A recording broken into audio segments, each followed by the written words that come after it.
For a supine shoulder screwdriver, you're going to lay down flat, weight in one hand, it could be a kettlebell or a dumbbell. That same side leg goes down flat, keep the other leg bent. You're going to push the weight straight above you. You're going to push your shoulder forward into the ceiling. So instead of your shoulder blade being flat to the ground, you're going to push it up, and then you're going to rotate. And the goal is to have control over the rotation, is going as far as you can. You particularly want to watch your elbow.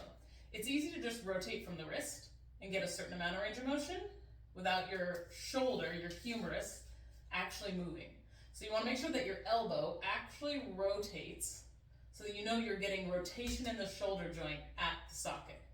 This is great for stability of the rotator cuff without straining the range of motion of internal and external rotation, because you're using it, but you're using it under control in stability. You also want to make sure that your wrist is not broken. By that I mean here. If you're loading the weight on this bent wrist, that's really hard on these carpal bones. They're not meant to hold that much weight for long periods.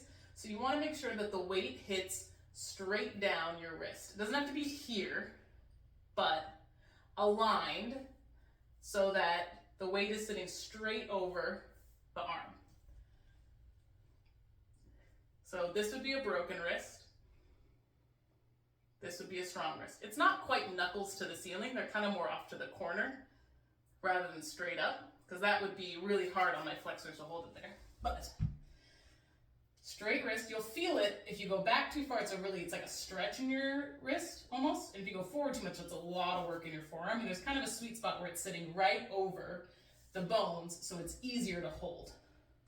So get your wrist, push up to the ceiling, and rotate. This is all about control. The further range of motion you can do under this control, the better off your shoulder works.